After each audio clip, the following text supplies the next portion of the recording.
Yeah, I mean, it's technically the Tacoma Rainiers, the minor league baseball team, but it works from both. Are we in the fucking kitchen doing a podcast today, or what? What's going on, fellas? Here. Well, you're in the finish room, which also doubles as the kitchen, and if I scroll up, and bar. Well, I've hung out with you guys a little bit. Everything. What all do we have up there? Go back to your liquor shelf. What all is? What's our drink of choice up there? I'll show you what it is. Show me, Wilson.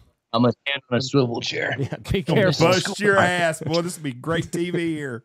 Or bought the drunk. Oh shit! Oh shit! He almost did it. You can see this on our YouTube channel. You're good. What do we got here? Zach ordered new ones, but they're not here yet. I understand. Oh no! Alex thought this was a great idea to buy. What is that? A horrible idea. Oh, that wicked sounds pickle? nasty as shit. That sounds awful. That's like peanut butter whiskey. Ugh. Right, Is it any One good? Stiff. No. It's terrible, huh? No, it's awful. I thought it was hilarious to be at the shop and have one stiff pickle. I just can't, I think it's great to see a can of Tony C's behind y'all, though.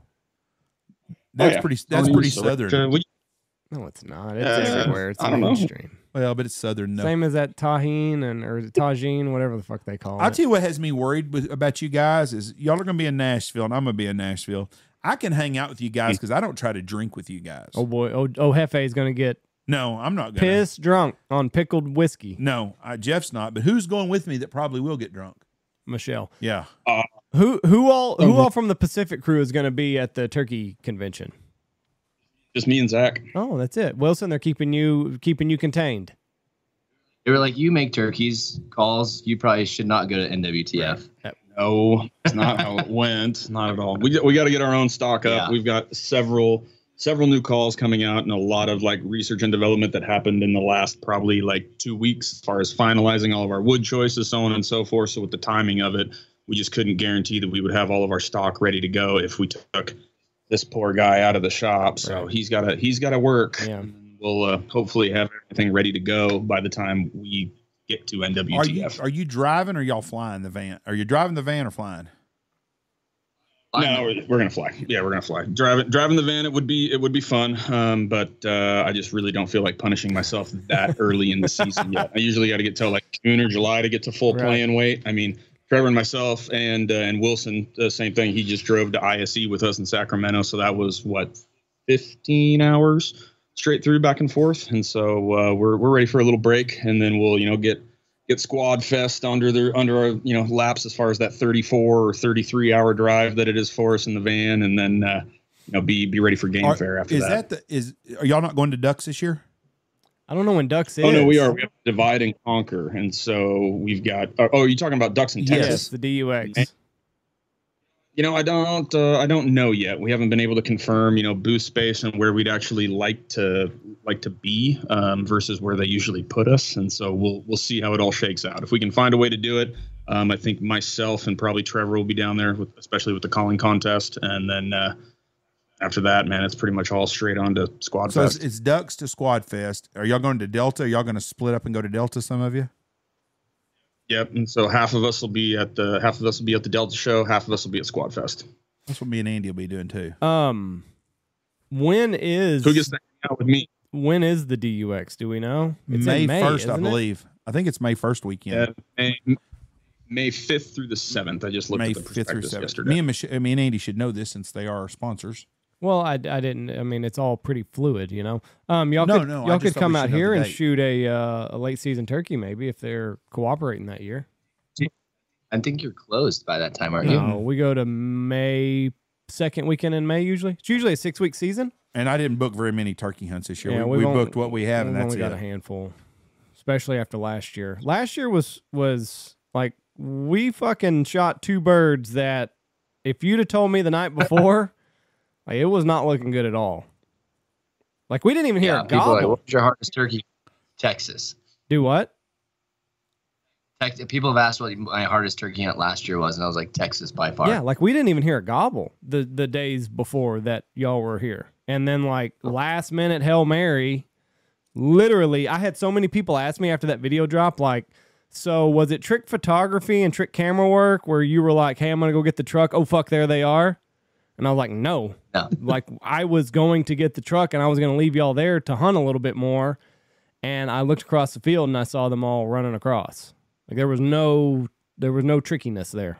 Do you guys feel underdressed on this podcast like I do? Because I'm wearing overalls and a shin gear vest, and Andy looks like he's going to a fox hunt in Great Britain. Honestly, I'm jealous. I would love to just show up for work and look like that every goddamn day. Well, he doesn't do that every I'm not day. a woodworker, so it would all my outfit would be all shitty if I had. I thought Andy was sweeping chimneys today when he come in with that. I'm like, what the fuck's Wilson going on just here? Wilson just looks like a West Coast vato now He that he's got does. the He's got the button up. SA. California rubbed off on him. Yeah. Check this out right here. How what? There you go, Chipotle. You are in. What do y'all call that? Spokompton. So there you go. Hey, that's about right. How was the Sacramento show? Like that's kind of the kicking off every year for you guys. It was, and this year it was really, really nice. All of the, COVID restrictions and weird stuff that they had last year that made it bomb were gone. They did shrink it down a little bit, so there were fewer vendors. We were all on one floor, and I think some of the crowd was a little disappointed with how many vendors were there. But for us, the turnout and everything else, it was as good as any of the shows that we did there pre-COVID. Now, why were they disappointed about the vendor? Why were the vendor numbers down? Just because last year they had so many restrictions still in place? So like, fuck yeah, it, restrictions still in place. And I mean, I think what ends up happening, you have a down year, right? And ISC, whatever you want to say about them, they didn't do anything for any of the vendors as far as refunds or hey, let's work with you on booth prices for the next year to get you back. It was pretty much like these were the restrictions that the city ordinance had on us at that point. So deal with it. And I think it pissed off a lot of the smaller, little 10 by 10 booths and, guys that didn't want to have a good following or come back there. And so it definitely shrunk the show. I've noticed that with all hunting shows because the big shows we used to do in Texas, those people treated everybody like shit.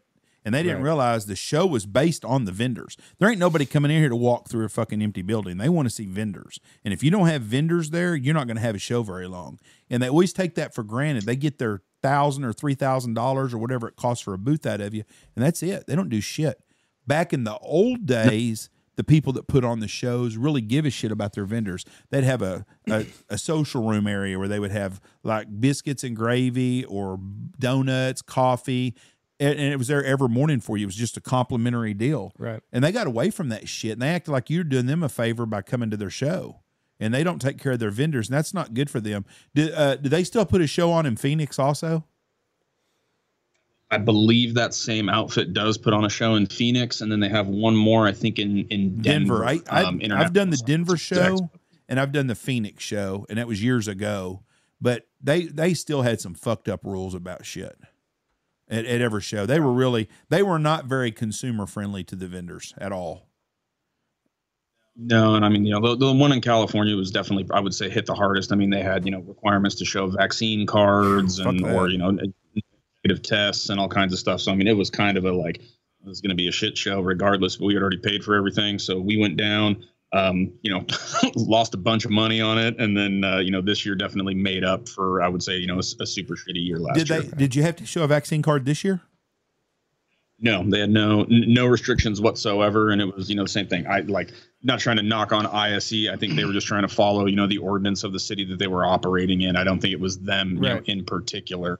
But it's the same thing. Like, what are you going to do? They're it's a large event. California had a bunch of restrictions on it. There was no other large events going on, so I think they did the best that they could with what they were given. And unfortunately, it was just still pretty shitty. What's crazy is that it's fucking 15, 16 hours for you guys to go to Sacramento. Like, you would figure that'd be a 7-hour drive. Why would you figure that? If it just you look at it on the map, Jeff. It's a tall state. You got a long way to go. And Oregon. Oregon forever. Yep. And there's not like a super highway there for us. So, you're cutting through and going down, 2-lane highways, 97, you're going through Shasta, a couple of mountain passes. We drive through Weed, California, directly right through it. So it's definitely kind of the background way to get it. Otherwise, we've got to go all the way to the coast to get to I-5 to then shoot, straight down. Payne, in Army's infinite wisdom, they sent him from one place to another. And it was from the Canadian border where he lives at to the Mexican border where he doesn't live at. And instead of flying, they put him on a bus. 31 hours. They put this whole company of guys on a bus. I was like, that's got to be fucking miserable. No Wi-Fi. That's okay. I mean, he can come hang out with us because we'll do 33 hours in an F-150 with the four of us, and that's really fun. You get real close with all your employees when you do that. That's a long ride. Ours is just as far. Well, me and Andy drove back from Minneapolis last summer one night, so it wasn't so bad. So that was the best part of that drive is that I knew y'all were still driving. Yeah, because we could call and check on you. It would make us feel better. Like, well, yeah, it was great. We were watching movies on the way back. It was fun. Yeah. That was a good time. We talked to Trevor like at 3 a.m. Everybody else was sleeping and he was driving. But yeah, like y'all were just getting to Montana when we were getting to Dallas finally. Yeah, like, well, so could be worse. So the game fair this year, we're going to be at one weekend, and the next weekend Blake's getting married, and if she goes through with this, and that will be one weekend of game fair. So I think we'll be at the first weekend of game fair this year instead of the second. I'll see you there. Yeah. Who would have thought an August wedding would fuck up some of our plans? Whoever gets married in August. Yeah, but I mean that's not a typical month that would interfere with a waterfowler's plans. But no, I don't understand why anybody gets married in the fall at all. You're supposed to get married in June. That's the month to get married. Actually, the best way to get married is go down to the JP and don't ask anybody to go with you and save a shitload of money. That's the best wedding there possibly could be. That's the best way to go. So what new products, I'll get us back on target here. What new products are we coming out with as far as turkey? You said you've been product testing a bunch in the last couple of weeks. Wilson, this is your time to shine. That it is. Well, we got some new mouth call cuts coming out. Those are fun because you just start getting wild with your scissors and figure out what sounds good. What do I have here? I got these from one of the last. This one looks like fangs, maybe. Can you see that or not? Yeah. That one. That's the one. The snake, the snake tongue. I can blow that one good. Yeah, that one's sweet. Okay. Yeah, let me see some bitch. You're not putting my call in your mouth. You have another one over there? It's a new one? No, you're not putting this one in your mouth. They're either. new. You've never even used them. Exactly. Let me see one. You're not going to. I'll bring you back one from Nashville. Let me see one of those. Oh God. What's this one? The blue one.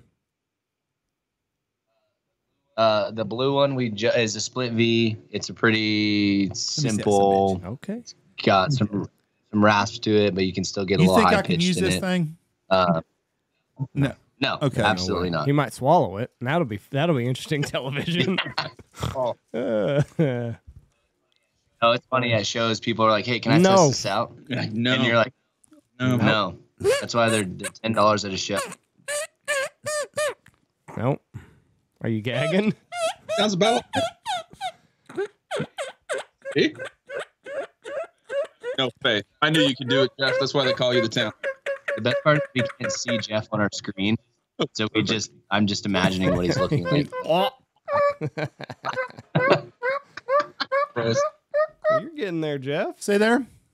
Yeah, not bad. Wilson, when I see you next we'll time, put that in the description. That's a sound file. We'll put that in a clip and send it to you. That can be your sound file. That's going on the Instagram for sure. That'll sell calls. Wilson, when you see me next time, you owe me a lemonade at game or at Squad Fest or wherever I see you at now. No, you owe him. You owe me. You owe me a blue call. I'll bring you a blue call back from Nashville. You'll have some of these in Nashville, right? And if y'all want me to give any kind of calling tips while I'm there in Nashville, just let me know, okay? There'll be some bitch will come up to me and go, "You're going to run the boot." I think we'll just somebody will come up to me. Would you show me how to blow that call? I'm like, fuck no. I heard you on the internet. That'll be perfect. And then we have a new. We've revamped all of our pot calls, so we kind of tore them all down, changed a lot of the dimensions on the pot to get a little bit more volume, more sound out of our pots, and I feel like we hit a home run. Absolutely. Well, and some new surface combinations as well, incorporating, a little more crystal over aluminum, not just trying to stick with the slates and things like that. So I think the overall breadth of the pot line is definitely a lot more aggressive than what it was this last year. So we're pretty excited to see where last year run through what you had last year, because so Blake got for Christmas, he got me a new turkey vest. So fucker didn't buy me nothing for well, Jeff, you're not his favorite.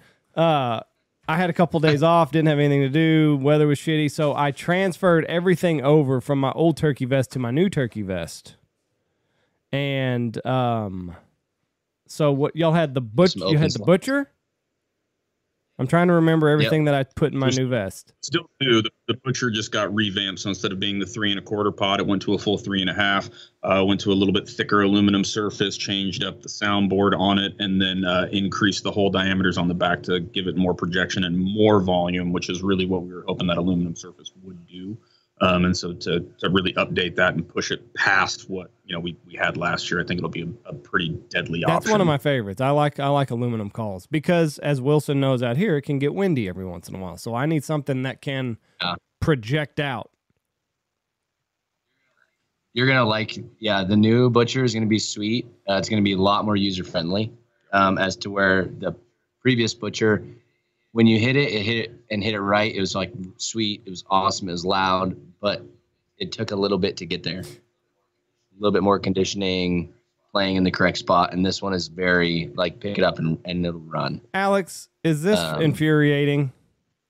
Like having to like how many different prototypes? Like so you said you went from here to there, and like you've made these small minor adjustments, but like how do you even know what adjustment to make in the first place? Like without just making it and it being some of it shitty is like and just scrapping dynamics as far as that goes.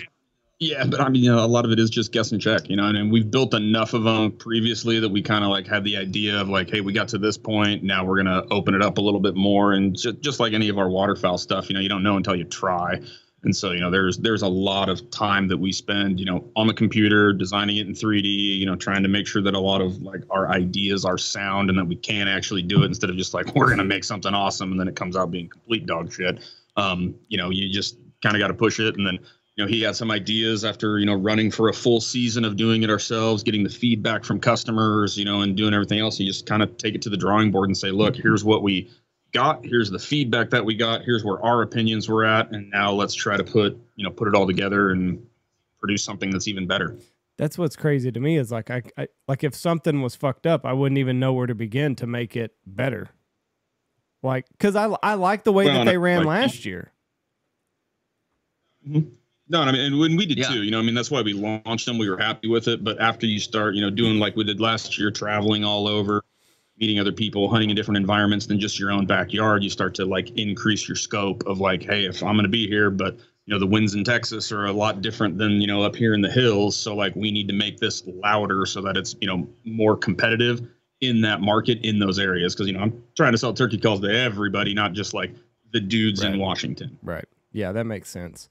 So it's going to be louder, which is good. We've got more, mouth calls. And then are y'all doing anything different with the box calls, or are they pretty much going to be what they were last year? They're going to be the same. I love how they ran. We're not going to change them. We're going to probably add another model and a different style of box call just to like increase again that product breadth and change it out. Maybe add a long box. Potentially a different design or like a 5-piece model instead of, the single boat like we have now. We'll see where that goes. But like I said, we were at Wilson especially impressed with the performance of the box calls this last year. So we didn't feel any need to change what those, presented. How do you change a box call? You said like there's a different. Well, yeah. So box calls are usually, so like pot calls. There's a lot you can do with them. Yeah. Get loud, get quiet, purr, all that. Box calls originally were kind of one-dimensional in the sense of like you got a box call that cut really well. So it was loud and you could cut and that was it. So like sometimes those box calls were you would just use one rail. And then they went to a 5-piece, which was like the first multi-use box call where you could get a little louder, but you could also still get soft.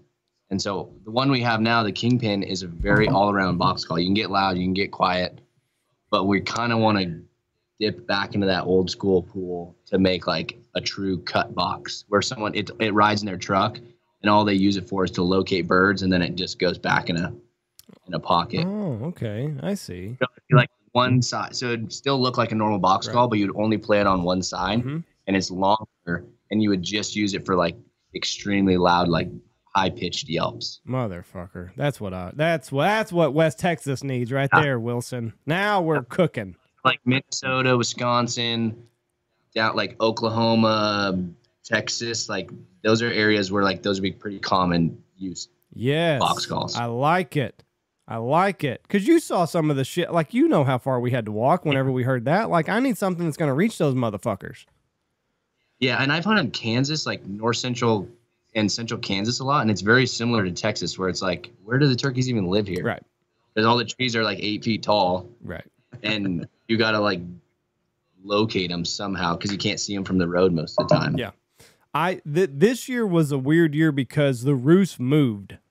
Like, I've never seen it move. I've seen them move from tree to tree, like 100 yards or so, but like I can generally guess once they're in one spot, like I can pretty well predict that they're going to be within a couple 100 yards of that tree that I located them in the first day. These moved miles, and I've never seen that before. And it had to be something dried up or something changed. So I've never seen that before here. Yeah. The roost is usually pretty consistent.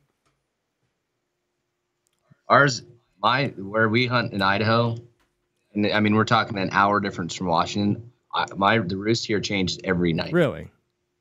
Yeah. So like over the course of a week, they could travel. Their roost may go 3 miles. Oh, see, no, that sucks.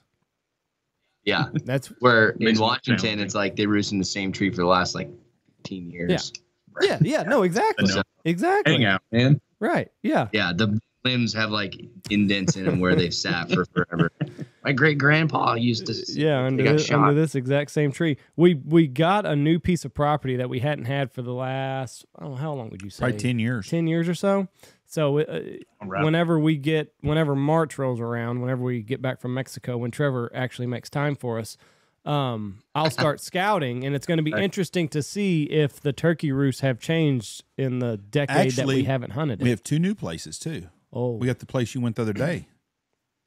Oh, and you said, "Ooh, I bet there's some turkeys." I bet a man could do this. Yes, that place also. So, a couple more options. Is there rattlesnakes? Oh yeah, we got lots of rattlesnakes for you. Lots of them. Yeah, you can take them all with you home. I guess everybody that comes from up north just thinks we got one under every fucking tree. Because I get that all the time. Well, what about all the rattlesnakes? When you got every tree's got in the tree before you sit there. Yeah, we have rattlesnakes up here too, but not to the level like I got to carry a fucking stick to worry about them. It's like, oh god, if I saw one, it's like National Geographic. It's like, holy shit, look at that. But everybody does that all the time. Well, do you have rattlesnakes? Well, yeah. I mean, what do you do about them? Fucking, we don't. I mean, they're there. You got to be vigilant about them, but I don't worry about it. Were you as afraid of the rattlesnake problem as Trevor was before y'all came here, Wilson? I just hate snakes in general. Yeah, I don't like them either. So like, I think he might be more scared of snakes, but I really hyped him up. I'm like, dude, you got to get snake boots, man. You got to get snake gloves.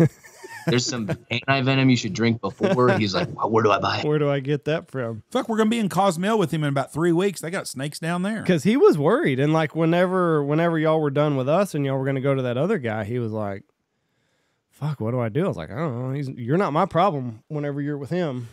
I kept you safe. They have copperheads where he is. That's worse.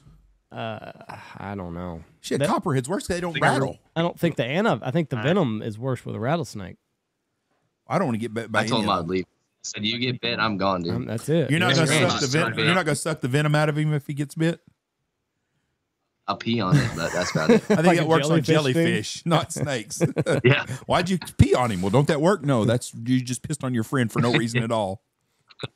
So you just want to say peed on Trevor. That would make good YouTube content, though. I got snake bit and pissed on while on my trip. I don't fucking 5-star rating. Do they not sell Jif? Do they not sell Jif peanut butter where y'all live at? Yeah, they no, do. They do. We just prefer Skippy. Oh, why? That's travesty. Why? Have you ever had Skippy peanut just butter? What was it? It's like government peanut butter. I think peanut butter is peanut butter. No, it's not. It's like government peanut butter. It is. We're getting an education here. So, I mean, Jif is by far pickled whiskey superior. And Skippy peanut butter. Yeah, mix the two together. Holy shit. How far are we away? I know Trevor's probably not, or Alex doesn't want to answer this, but how far are we away from the new shop? I'm done. 12 minutes. Yeah, no, everything's going well. So, I mean, it's definitely still slow. I'm very, very hopeful, and so is my landlord. Yes. That I will be out of here in February. Tomorrow's February. That's tomorrow. Yeah, I mean tomorrow's February, right? So no, we're like most of the interior's done at this point. Like we're over most of the major hurdles, but like a parking lot. And so like the city of Post Falls won't let us move in until we have all of our, ADA accessible stuff there, which includes, a parking spot, sidewalks, ramps, all of that jazz, which totally understand. That's, where it's at. But what they, fail to figure out as well is that like you can't do asphalt in the middle of winter. And so, my builder in his excellent wisdom forgot that like, hey, as soon as it gets below freezing, asphalt plants close. You can't do that. So now we're trying to do concrete. Well, it was a nice ambient 4 this morning. And so concrete's also very difficult to do if it's below a certain point. So we're just kind of battling, the weather and then the increased cost. And then like this leads to that, that delays this. And it's just, like a whole big ball of fuck that I just kind of like to put over here and forget about, which is why most of those bottles are like half empty. So y'all have to be ADA compliant to open up a calling shop. That is correct. That's and ridiculous. It doesn't matter like what the type of business is. It's just the new ordinance with the city, ADA compliant stuff. So like I even had to widen my hallways, put in a drinking fountain. They had to cut out my front door and redo it because it was 3/4 of an inch too tall.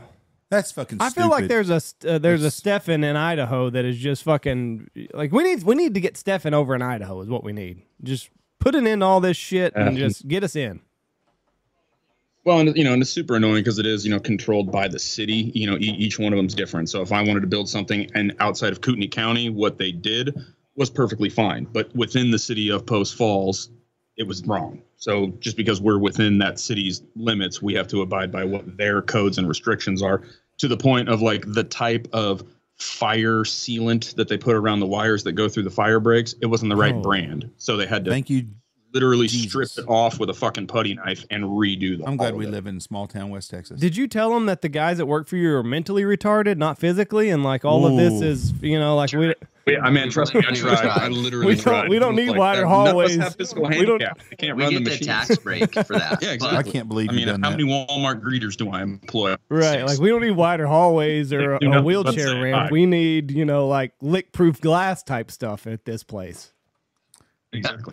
Well, no, I mean, even like we wanted to put a shower in it, and I'm thinking like, oh, that's like a shower at my house, right? A little like stand in. It's not very big, just be able to do anything. Gotta be able to roll a wheelchair in there. Roll a wheelchair in it. It has handrails. It has all the shit. My toilets have to be a certain height off the ground. I have to have all like it's a lot more than what I was anticipating. But like, yeah, man, it's a commercial building built off of all the codes and covenants as of like 2018. So there's a ton of shit that like it has to be done that way or they won't approve it. That's the stupidest shit I've ever heard of. You're not open a public restroom. Right. If you go to Seattle, they lock them down anyways because people are going to be shoving fucking needles in their arms everywhere in the bathrooms. But you've got to have an ADA compliant bathroom. Man, we are making it so hard on people. Yeah. And then they wonder why fucking nobody wants to open up a business because all the extra cost. No offense against anybody in a wheelchair, but we've got an ex-employee that comes out here that's in a wheelchair, and I just they're not showering out here. No, yeah, I mean they're coming. Could you imagine if we had to turn every one of these bathrooms out here to be ADA compliant? Shh, just don't say nothing. Yeah. No. What do you mean? It already is. They are, yeah. Yeah, that's right. I forgot about that. I forgot about all the handrails that we installed in the new toilets. I need to in that bathroom when I was there. Who the fuck comes to your deal? Some guy wheels in a wheelchair. Hey, do you mind if I shower? Well, fuck no. Go to the Motel 6. This ain't a damn hotel room. I mean. No, and I mean, like I said, you're talking, like it's just what the, city's doing to try to make it, what they can. And so like, yeah, I mean, at some level you get pissed off about it, but realistically, like I can go, raise hell at the city all I want. They're just going to look at me and be like, oh, no, you can't win. I just don't understand why you have to have a handicapped shower at a calling business. I could understand if you were in the medical business, if it was anything where someone was required to shower. How many times have you had a guest come up and want to shower while he's there buying a call? Yeah. Yep. I mean, Wilson. Yeah. If I remember up that way, I'm gonna be like, Michelle, I think it's time for a shower. Do you guys, if I shower while I'm here? I don't get that. it was a nice option that we were like, hey, this would be great, you know, and like, yeah, we spend some late nights here. We go back and forth. Like it's nice to have. There's no doubt. But if it was going to raise as much hell as I thought it would be like, just get rid of the fire. I understand why you would want one there for your personal use, but it's not a public fucking shower. I mean, it's, you know, it's all personal use, and that's just the hard part. You know, it's going to end up being a dog wash, I bet. Yeah, more than likely. I mean, we're going to have Nash in there just hosing his ass off, and it'll be like, that's nice. This is so. Glad we have a handrail in here for that. So for all the listeners that are thinking of coming and traveling to Spokompton to see your shop and stuff, well, they be in Spokane. Well, I know that now. Do they have to worry about their car getting stolen like the old place? No, because that was the other fun side of this. I had to put in a huge ass parking lot that nobody needed. So like, I've got plenty of space for everybody to come hang out. Why do they make you do that? And I'm the commercial building in Post Falls, the ordinance and that I have to have X amount of parking spot. That's some algorithm that goes with the square footage and my mixed use purpose. So like, yeah, they have a calculation of like, oh, it's not retail. So you don't need like one parking spot per 100 square feet or however they figure occupancy and like, you know, permit wise. But like, yeah, there was a whole like algorithm thing that it was like, no, you got to have this many. It was like, I don't even have that many employees, and they do not. It is nope. How many spots? So my parking spots we're gonna have about like 2,000 square feet. How many parking spots? I think it's 14. God almighty. I guess you can put a commit. You know what? It's huge. So like I said, the fuckery as far as this whole project goes, whether it's on me, whether it's on the builder, whether it's just like nobody understood what we were attempting to do and we ended up with this, it's just been one fucking disaster after another. It sounds to me like Pacific's got a big enough parking lot to put on a festival now. I believe we will, and I think we just might have to do. Well, that. I mean, you can use this to your advantage. Obviously, you know, everybody can get drunk in the parking lot and go take a shower and pick themselves up with the handrails. Yes. Like, you know, there's. And we will have a handicap accessible RV hookup. Exactly. Bikini car wash. Was that really it? I mean, I got to pay for it some way or another, Jeff. So, like, as long as you're coming up in the bikini, I think we'll be good to go. We're going to start a mankini coffee shop. Well, you're going to go broke fast. So, is there going to be like this nice showroom? Or are we going to have like a showroom type place in this in this new shop? And yeah, I mean, a small one, because again, I have to be careful with, you know, the mixed use side of it and retail versus our light industrial manufacturing zoning. Right. I mean, we'll have one. You can come in, you can check out a call, you can do all that. But as far as like posting retail hours and things along those lines, no, it's going to be like it always is. If you come in, it's going to be me pulling off a machine or, you know, someone walking in and being like, whoa, you're here. What's up? Like, it's just kind of, you know, we're going to run it pretty loose. How'd you get here, Alex? Well, fucking work here. Yeah, exactly. I'm gonna park in the back so no one can find my truck, and we'll be good to go. Did y'all talk about snow goose calls yet? Not yet. We were on turkey calls, and then I brought up the the bane of my existence, and like the disaster that is the new shop. We are gonna. Would you have? Hold on, before we get off the shop, if you would have known that there was all this red tape in Post Falls, would you have picked a different location? Possibly. That's a tough question. Or don't answer. I mean, we'll boot it. The location was chosen based on, you know, the real estate values and what we were able to afford, and so that's fine. I think I would have liked to have redone and maybe picked a different builder that had a little more foresight as far as like, yo, this is what we're talking about in the city of Post Falls, and you know, like this is actually where the price tag's going to be, instead of like, yep, we're going to get it done for this, and then 2 months later it was like, well, hey, we forgot about that, so now it's going to be this, and then 2 months later it was another increase and another increase, and it's like, oh dear God. Right. It just kind of snowballed past the point of like, I've already committed. We needed to get the hell out of here. I purchased the land. We did everything else. And then it, you know, we just kind of got wrapped up in it to the point of like, oh, fuck, this is way bigger than we thought it was going to be. And it just, you know, it kind of is what it is at this point. But like, we're excited to be there. I can't, you know, stress that enough. And like, I mean, it's going to be a big difference because I mean, like, I'm in here doing this podcast with you in my kitchen. This is the pad printer that's right next to my face. Like, I mean, this is 10 pounds of shit in a 5-pound bag, so we're really ready to have that 10-pound bag. 10 pounds of shit. Get in the fridge. Yeah, you want to get in the fridge? There's a beer right there. Some barbecue sauce. Like, I mean, this is Sweet Baby Ray's. So, here's parts to our bumper for our van. Got bumper parts sitting under my feet here. This is great. How is the van working out? Is it everything that y'all imagined it would be? It looks sick. No, I mean, imagine everything you can in a 99 Econoline van down by the river, man. That's about what it is. It goes under the knife this week, though, because the bumpers are getting ripped off. Our neighbor we designed a bumper. Our neighbor cut it for us, and our buddy Clancy, who was actually on the podcast, I think, a while ago. Yeah, Clancy Soderbeck. Clancy's gonna weld up the front bumper, us, back tire carrier, roof rack, and off the paint, and then it's gonna be ready for turkeys. Is that what y'all are y'all going to drive that down here next November? Probably. I mean, it kind of depends on what what we feel like doing and whether or not it's still running at that point. But like, yeah, that would be the idea. We need to figure out how to bump up the miles per gallon because it's like 9.5 or like 10.5. So that's great. It's great. And it's only got a 20-gallon tank, so the only thing it will not pass is a gas station. No shit. We did cruise control put in it. So I did update it with cruise control. It's pretty slick after that. But like, yeah, no, man. I mean, the van's a fun project. We're excited to have something to kind of rally around and be, those guys as far as rolling up there, kind of like the boss dudes, but balling on a budget instead of instead of a camper. Yours is not a Mercedes. Nope, not at all. Not at all. I mean, I might change the logo on the back of it to put that on there. But yeah, it's definitely just a shitty Econoline van that's like. Oh, you need to. You got to put a Mercedes deal on there. That get the old round emblem on there. That'll look up. You will confuse the shit out of somebody driving down the road. They're like, "Damn, check out that Mercedes." Put a Tesla thing on it. That'd be the way to go. Listen, just a fucking Mercedes hood ornament or like the BMW sticker on the back, just like Frankenstein the fuck out of it. We can spell it M-U-R-K. Yeah, you can do it. We had a guy with a Tesla here this weekend. Okay. He plugged his car in to charge it. 52 hours to charge his car is what it cost from a regular plug-in. 52 hours. And this is what's crazy is it was at 94% and it went down to 90% because it got cold just sitting there. Yep. I want to know what happens because on the Tesla, the handles go in. So like what happens if you get a big ice storm on your Tesla? Well, you can't drive it anywhere because the battery will be dead. So but your handles won't come out for you to even get in your fucking car to like get some heat. It's got to be heated. It's got to be, right? Yeah. Did he let you drive the Tesla? No, but he offered to, and we got busy and shit. I want to ride in one because they say their opinion. They're the coolest thing to drive. Well, hold on. They'll change my opinion if I want to drive 15 miles down the road. But if I want to fucking go on a road trip, you ain't gonna get one. Yeah. Wilson is way too West Coast for us already. He said though, like it's the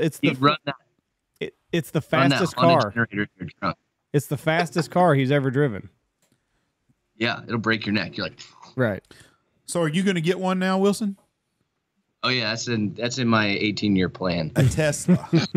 Do we have a charging station in our new parking lot? Like, is that going to be one of the new things? Probably will have to before we get moved in. I saw where you got to put a charging station in here. There's some guy that had some actual Tesla deals, and they didn't pay him, and he cut some bitches off. Right. He said, if you're not going to pay me for my usage, I'm not going to do that. I've heard they're really neat to drive, but they are not. It's not feasible for someone living in West Texas to have one. I should have driven it because I want the pickup. It's not feasible though. Well, we've been around our area. We see the Rivian electric truck a lot now. What's I hadn't seen that. Who makes it? Rivian. Rivian. Who the fuck? I don't even know what the fuck. How do you spell that? Rivian. Yeah. You can find videos on them right now. They're taking them to like where the diesel poles are, and the guys with the big like 3/4 ton trucks blowing smoke everywhere. And here goes a guy with a fucking go-kart and just outperforms them. And you're like, oh my God. They're pretty slick. There's a lot of them in our area. They look kind of like a mixture between like a Ford Bronco. If the new Ford Bronco had like a bed on it, is kind of what it looks like. But is it practical for a truck, not a city truck guy? I get guys out here all the time driving King Ranch pickups. They've never had them in four-wheel drive, and they've never been off the pavement. A truck that you have to use in the country to do work stuff with, I don't think the electrical vehicle is the way to go. Now, if you can go plug it some bitch in for 6 hours or 8 hours a day, yes. But most guys at work, when they're working and stuff, they don't have time for that shit. And so, well, same thing. I mean, the infrastructure that's around it in those areas just doesn't necessarily support that in a lot of areas. So it's the same deal. I think they drove a Ford cross country on I-90 and it had charging stations. But if you like get outside of that in any way, shape, or form, it's like, well, you're screwed. They don't have this shit. The guys are, especially during things. The guys are like, how long is your truck to your house long enough to charge it during hunting season? This guy had a point to this weekend. A guy with him said, "Listen," he goes, "How long does it charge at a supercharger? 45 minutes to an hour." He goes, "It takes me 6.5 minutes. 6.5 minutes. You can go in and take a piss, get you something to eat, get in your truck. It's clogged. You're on the road. Who the hell? I don't have an hour to set and BFE just to set watching my truck charge up. It would wear me out just sitting around waiting around for it. That would wear me out. Okay, let's talk. Let's change the subject, man. Are you going to have a bunch of snow goose stuff at Turkey Fest? Oh yeah, no, we'll have snow goose Turkey Fest. We'll have snow goose fest. Exactly. This year we did some, more work to the gut systems that were in, the 530 and the Snow Trooper. We got that new BBS that's out here with the brass guts and everything. So taking all of those updates to California, getting the feedback from those guys, like we definitely hit the mark as far as a lot of the updates that we did on those calls. So we maintained that easy to use factor that everybody likes out of those calls, but we just increased their, their range and their abilities. And so, kind of the same thing, just always trying to make it better. And, those calls are definitely, they're up to now. That kind of sounds like a dumb question because I've never spring snow goose hunt, but I'm assuming that even though they're playing the jukebox going, some guys do blow along with them in their own calls. Oh, absolutely. I mean, and if you're on a snow goose hunt, the more noise, the better. Most of the time anyway, on the ones that I've been there. So everybody that I've gone on a snow goose hunt with and a conservation kind of thing, even though you have the electric thing going, everybody's got a call around their neck and they're still making noise and doing it. So it's just sort of, one of those things where no, you don't need it, but most guys like to have it. And then if the e-collar's not working, at least you got a second option to try, right. Because there is a point where now it is too much. So you shut it off and you've got a call that just single barks, a little bit of ground noise, and you might end up tricking them into doing it. So at Turkey Fest, they can come out or Turkey, I guess it's not Turkey Fest, the Kentucky Convention, and you will have some snow goose calls for the guys as as snow goose season's going on. Yep. I mean, we're bringing the full lineup. And so, we're going to have our turkey calls there. We're going to have all of our duck calls, all of our goose calls, the updated 530, the new BBS. We'll probably have some brass guts that go along with that. We'll have the full gamut of snow calls with us as well. And then, some of the new no names, we're going no holds barred. I think me and Zach are each checking 3 bags a piece. And we'll probably have over 600 calls there. And if anybody needs me to try them out for them, just let me know. Come by and find me. I'll either be in the boss booth or in y'all's booth. So there you go. I mean, I'm hoping I can just tell everybody that you'll sign their shirts for them. Sign their boobies. I do have to give a tip of the hat. Shave your nipples first. I do have to give a tip of the hat to the BA call. That thing is amazing. I ran it all year long. It's we took a lot of the feedback that we got off the 206, opened it up a little more. Guys like you giving us, what you didn't like about the 206, made the adjustments, and it's been a hell of a lesser killer for us. And I really like the way it fits in my hand. It's short and it feels stout and solid, and I really really like top to bottom. I've ran a lot of calls in my years doing this, and the BA lesser call, whenever you factor in how small it is, how it fits in your hand, and the way that it runs, it's fast and you can scream on it, but there's no, you still got a really, really nice low end. So very good job. Yeah, and the fit feel and everything else. I can't take credit for it. Trev did a lot of that because he just pissed me off over and over again. He was like, I need you to make it thicker. I'm like, God damn you. I'm on prototype 7. I'm worried about the sound here, man. Are we on the right track? And he's like, oh, it sounds good. But I just want it a little flatter. It's let's try it again. So you get a large pool and then eventually you get to nowhere. But hey, if it fits and guys are liking it, then we're stoked to hear that. No, I really, really like it. The no name, is that the name officially? The no name? That's just the name we're going with. And it is kind of a special thing, that we're doing. It will not be on the website. We did a small run of them for a 12 days of Christmas thing, but even that's going to be probably dead at this point. I think we're only going to do it as you can get it if you come to the shop. And we'll have those options here for you to pick them up or at trade shows. The only way you can get it is through that avenue. And so it's just kind of a different call model. It's super aggressive. It's, got a lot of bottom end to it without a lot of top. It runs, very, very choppy. And the feedback on it's been great. We had them this last year at Squad Fest, sold out of them, had a good amount of them at Game Fair, didn't quite sell out of them at Game Fair. ISE, I think we went down. I brought back 3 is all. So like it's definitely making some waves with, guys that are trying it. And so we're just trying to run it a little bit different, and I think it'll be fun. Hey, let me ask you this, because I when you were in California, people were bringing their old calls to you. What is that like, seeing like the first generation of Pacific calls? Because like whenever I go back and listen to our early podcast, I'm like, ooh, that's bad. Do you kind of get the same feeling with the early calls, or are you like, man, this was really cool? Like, why did we ever move away from this? I mean, I think the only one that we ever get like oh man, that was really cool, why do we ever move away from it, is the ITF. And that one's usually like a knife twist for a lot of our, like diehard following. But I mean, most of the goose calls that we've had, things like that, we've been very excited to see the progression of it. And then if a guy brings me an old call, I mean, like ISE, I think we probably retuned like 8 or 10, snow goose calls. We're really excited to get guys the new product, so they're just even more stoked about the call that they bought 2 years ago, instead of like, oh man, I bought this one and then I'm like, well, I got a new one. It's the same call, but it's got different guts. You got to spend another $100. You end up getting a lot more, I guess, rapport with people if it's like, oh dude, you got the old guts, you pop them out, you put a new set in, and they walk away feeling like $1 million in their purchase. So like, I mean, we're very, I guess, good about that. And so if anybody had a problem with a call or anything else, like, I'm happy to supply you with the old stuff because I still have some of it, but here's the updates, and we try to make sure that guys get on the right page. If you looked at yourself 5 years ago to today, are you happy where you're at right now?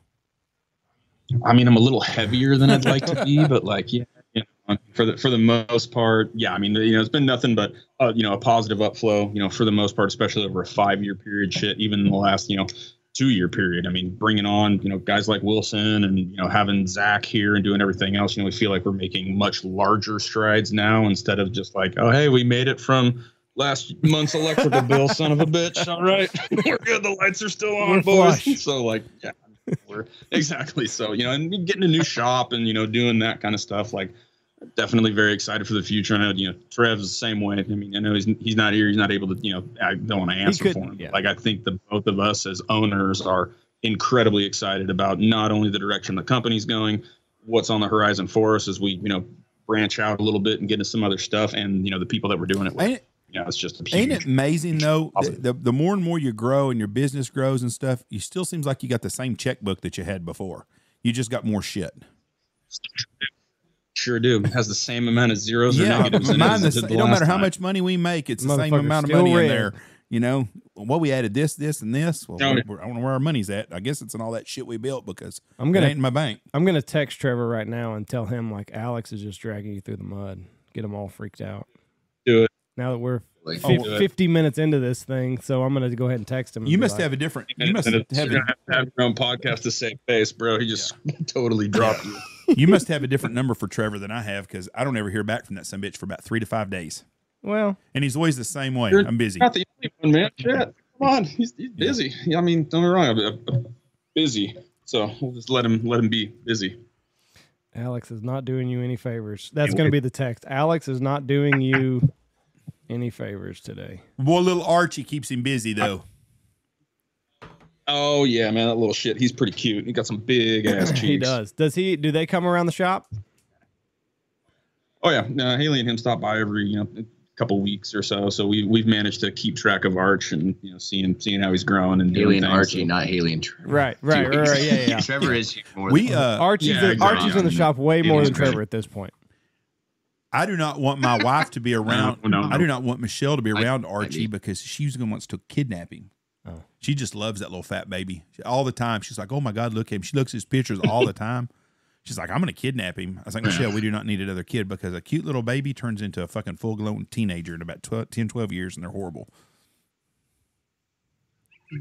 Mine are close. Yeah, exactly.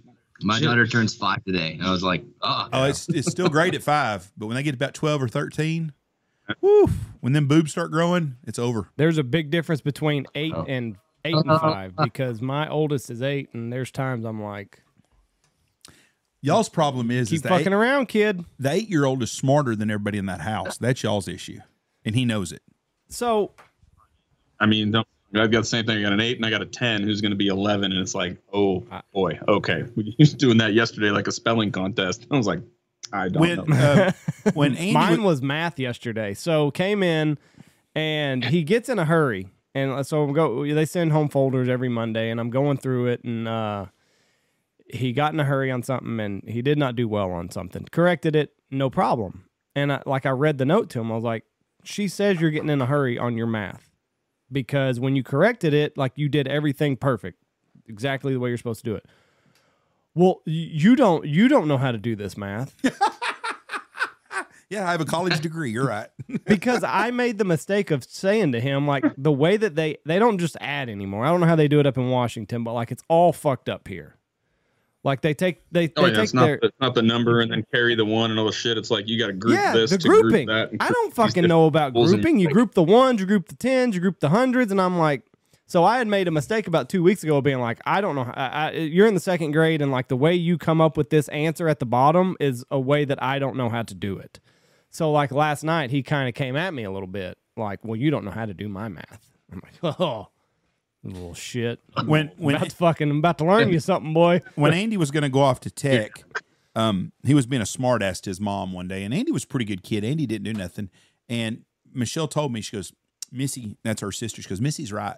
She goes, when it's time for them to leave the house, God turns them into such assholes that you don't really care if they go. And I think it's that way with all kids. By the time they're fucking ready to get out of the house, you're ready for them to leave. I feel sorry for these people that's got kids living with them. They're like 38 years old. You know, like the guy that got elected senator in Pennsylvania? Fetterman. He didn't even move out of his fucking parents' house till he's in his 40s. He was doing the campaign from his dad's basement. And who would have ever thought, yeah, that boy down there in the basement that ain't doing shit, he's going to end up being a senator one day. He's going to beat Dr. Oz. Yeah. There's enough of us out there that are like, I relate to that. Go Eagles. Go Eagles. Yeah. But yeah, he came at me a little hot and heavy last night, so I had to check him. I quickly learned the grouping. Like I kind of learned it on the fly. Why did they change math? Math was pretty simple. It was racist, Jeff. Huh? They had to change math.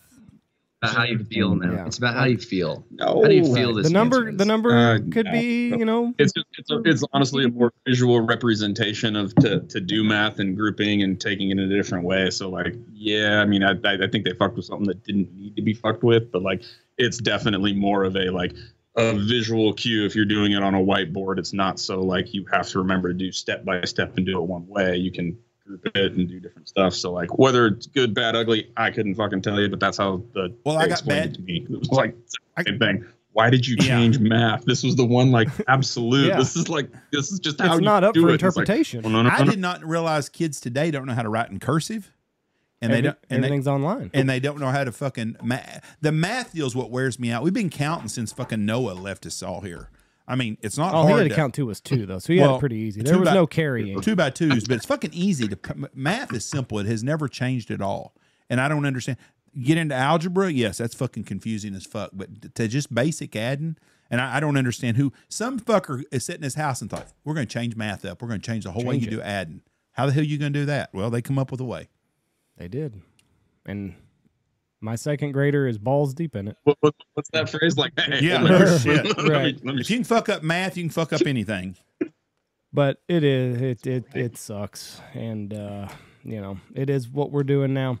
So, evil geniuses that are at Pacific, give me a peek behind the curtain. Are we going to have like a year of like normalcy, or are you gonna continue to like Frankenstein everything and can you continue to improve all of your calls and like push this stuff even further, or are we kind of happy with where we got everything right now? No, I mean, I don't think that'll ever end, for us as far as that goes. I mean, we're working on a couple of different things from, a Canada perspective, expanding our line as far as more powerful gut systems and, different reed cuts and doing everything else. We're constantly playing with duck calls and, it's just one of those things. It's a lot like Microsoft, right? As soon as I release a product, well, now I'm going to open up the weathers and like, how the hell are we going to make this even better? And so like, I don't think that level of change will ever disappear for us specifically. And I think you just become a better company for it. Because every time we grow as callers, call builders, we get a new piece of equipment, we do something else, then we can rethink the way that we approach manufacturing, laser engraving, anything along those lines, and better the product from, where you started until you just keep going with it. I don't think there's a ceiling on that. You're a tinkerer though. Yeah, I mean, a little bit, but it's just kind of one of those things, man. You get in a certain rut, and then you just gotta like realize, hey, this is a rut. We're just doing this because it works. Like that's not a good reason to continue to do it. So if you're not constantly trying to update it or do something different, then you're only solving one problem. Right. And so like I've solved a lot more problems for guys and calls and anything else. And so that's just kind of where we take it. My hat's off to you though, because I am not that way. Like once I find something, like I'm gonna ride that fucking horse into the ground. So, but for you to be like, okay, no, this is good, but there's got to be a way that we can make it better. Like my hat is off to you because I'm not that way. But you're Pacific. Yeah, I mean, it causes a lot of frustration as well, though. Because I mean, like you end up like, oh man, the old mentality of like, if it ain't broke, don't fix it. But like, I just want to break it so that I can fix it. Like, let's keep fucking. But with that's it. also how you get your company to progress, though. Like if you're not constantly looking for a new way to make this call better or run more efficiently or totally redo the pot line, then you're going to stay right where you are. Yep. And our pot call line, the turkey stuff that's coming out is a prime example of that. If we just left it where it was at, it worked. Don't get me wrong, but like you're just not. You're not appealing to more people. You're not helping, more things. You're not meeting little niches that are within, like, I can say turkey call, but there's a hell of a lot more that goes into that. So being able to offer more selections, different specialized products, you're going to find, that tool that needs to happen. Just like going to the hardware store and saying screwdriver. Right. Like, shit, you've been in the screwdriver section? There's a million of them. Like, what the fuck? I got to find the right size, the right length, the right this, and calls. They're a lot like that. And there's a lot of room for improvement in the turkey market. I think the turkey market's been pretty stale the last 5 to 10 years. Yeah. And the same. You got a round turkey call and you got a box call. And mouth calls have been like the biggest improvement over the last probably 5 to 7 years is people coming out with new cuts and new technology. But in the turkey call market specifically, there's a lot of room for change. So yeah, somebody's got to upset the apple cart to move this thing forward. Yeah, and it's not just changing wood type and engraving. Like there's some cool, like one of the calls we have coming out, the kill count is what it's called. It's a crystal aluminum, and on the side there'll be a spot. So every time you kill a turkey, you can put a mark in it. Nice. Which is pretty cool. But we changed a lot of stuff on the internals of that turkey call that I've never seen a pot call design like that. Now the normal person won't see it because you're not can't take it apart. They shouldn't. But they probably will and ask you to. They'll ask you to fix it. Then put it back together. Hey, I broke this pot call. Will you fix it? Yeah. Like, but when you play it right away, you're like, dang, this sounds different than any pot call I've ever played. And will this kill count? Will it be at the turkey convention? Motherfucker, y'all are making me wish I was going. You're gonna like that one a lot because it's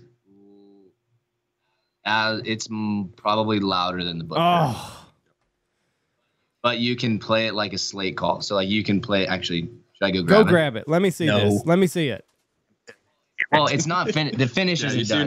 You're not gonna get the sound profile. Okay, we're gonna get the sound profile here.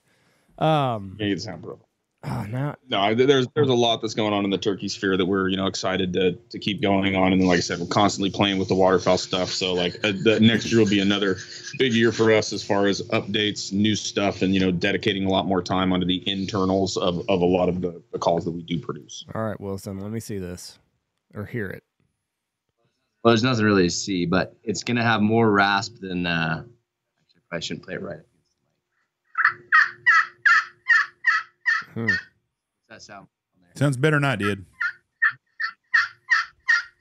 I do like that. Then you can get.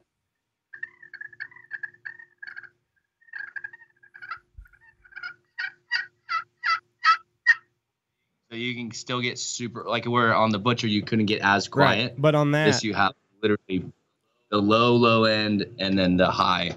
And then on the side you can mark when you kill a turkey. Yeah, so there'll be a spot. It's called the kill count is the name of the pot call, and then when you kill a turkey, you can etch your side. Jeff, What? give Alex a rub and tug when you get there and get me that kill count. You're on your own. Listen, it's Don't worry, I'll just send one anyway, and we'll make sure it's got a big Honker logo on the side of it or something. Cool. That'll be cool. That way, that's for sure. Yeah, I like that. I like that. It's a good idea. And this came from Texas. Like being in Texas, I was like, the butcher was good. Mm-hmm. And there's other avenues that haven't been hit in a loud pot call. Right. And so I think this is now like, this could in Texas replace like your slate call. You'd have a butcher and then this one. I'm all for that. Didn't Jesse feed them while they were here? I fed them. You fed them? I thought your wife did. Well, she might have made the sides. I don't know. Okay. I hustled in from an ass kicking of a turkey hunt and threw some steak on. So let me ask you this: will we ever see like a solid waterfowl wood call line? Is that anywhere in the future, or is that just because I know? Like, listen, it's a pain in the ass. The woodworking, I understand. Like if that was a no. I mean, we actually, like, you're hitting the nail on the head. I think there's a couple of our standby call models, most likely the PCD, Aces, and then probably the 509 that I think this year you're going to see less options go in the Delrin range and see some wood stuff come out. So, like, as we've gotten into the turkey stuff, our availability of woods, the quantity of wood that we're buying, and the range at which we've been able to find and procure at a better cost savings, I think you're going to see a lot of those wood options come to life and be like standards across the board. I think you're going to see that everywhere with waterfowl because everybody waterfowl likes the retro stuff and it respects it. And going back to the wood calls brings back it makes it like I've got y'all sent us the 10-year one and it's beautiful. But it's a great little shelf piece that I keep right behind me all the time. Oh, Trevor's calling me. Yep. Of course he is. Make sure you give him some shit. When I was a kid, my dad had old goose and duck call, the old whatever the hell it was, the old original old. But the smell of those things was amazing as a kid. If I smelt one today, it would remind me of that same thing. And just going back to the old days. So I'm glad you're doing back with wood. Now you'll see some cool options come out as far as that goes, and a lot of the older stuff, the Olds, and some of the other options there, the Falks, stuff like that. I mean, they were using like basic walnut stuff, and like they weren't really built at a higher level as far as like the wood selections. It was just what you could get, and so when you've got some more exotic options like the Cocobolo in that 10-year, Bacardi, Grandio, stuff like that, you're able to expand like the overall usability of the call from a like water and climate and and issues along those lines. And I think as Jeff said, you're going to see a lot of guys bring it back too, just because of the price structure of it. Like Delrin, a polymer that a lot of guys use as a cheaper option. I think it's quadrupled in price since last year. Shit! So that was like an affordable option for people. Yeah, exactly. And now it's not. You're back to where now the wood call is cheaper and it's more readily available than the Delrin or the acetyl polymer stuff. So like there's a lot of that I think the price point dictates what the market's going to be, but it all comes around in circles, just like anything else. You may not want to answer this, but I'm gonna ask it, and if you don't want to, don't. A wooden call. How many hours does it take for you to get a wooden call made? Well, if I'm doing it on a production level, not much more than an acrylic. You do have a lot more time into finishing and doing other stuff, but like I would say from a machining standpoint, it's roughly the same. If I'm doing custom stuff, like handmade things or like the inlays and all the other stuff, those ones, I mean, I've done some in as little as 4 hours. I've had other ones take 5 days to get it completely done up the way that you want. It just depends on how many steps and how much customizing and how ornate or crazy you really want to go. Have you been in the Waterfowl Museum in Memphis at the Bass Pro? I have not. I'm kind of excited to be down in that area and hopefully, make a little bit of a side hustle and get down there and check it out. And I mean, there's, a lot of history there that I'm very interested in to go in and just see what, what's going on. It's an amazing place for someone, especially that will appreciate it. My advice is go about 11 o'clock in the morning and be out there by 3. Do not let the sun go down on your white ass in Memphis, Tennessee. Especially now. I'm going to tell you that. Hey, have you seen the latest conspiracy with that? The guy that died, Tyrell, wasn't that his name? About them being gang members? No. Oh. He dated one of the he dated the baby mama of the cop. Well, also read, and this So is it was personal. purely speculation on this, but they're like, oh shit, we're getting into this deal. Three of the five cops were in gangs, a Memphis gang, supposedly. They've gotten rid of all the good cops in every big city in America. They've gotten rid of, nobody wants to be a police officer no more. So they're hiring just whoever will fucking take a job. Supposedly 3 of those 5 cops were in a gang, and that was, Like he gang was a rival. like the other? Like Crips and Bloods. Oh, like okay. I thought you meant the white lady that got fired. No, like that no, kind of gang. not that gang bang. No, the other kind. Okay, I got you. Different kind of gang. Different cops, different gangs. She turned down $10,000 to strip for one night. Huh? Like recently? A strip joint in Nashville offered her $10,000 to come strip for one night. Them fuckers are smart, boy. That's a great gig right there. You own a nice strip club. Yeah. This sounds like a really cool city to be in. We have gone downhill. Girls pay you to dance and take their clothes off in your bar, and you sell overpriced drinks. What a better business model than that? That's a great business model. OnlyFans is about the only better business model. Did you see that 90% of the people on OnlyFans make less than $100 a month? I agree. But the 10%ers are fucking killing it. They are. I mean, the ones with good. Oh yeah, God love them. Would you do an OnlyFans, Alex? I think Wilson. If you and Trevor, if y'all had to pick somebody from your shop, who would it be? Probably Zach. He is getting in shape again. We're taking Blake Poppy because we're going to get paid by the square inch at our place, and we're going to make a killing. I don't know, man. Andy's really doing something with that suit, though. I'm just saying. If Wilson brought back the mustache that he had last year, so like you got some major players in there. We'll start wrapping up because I know if y'all aren't behind the machine, y'all aren't producing anything. Get you boys out of the kitchen. On the other side of the table here, gluing all the shit together. So we're still working. We're pointing fingers.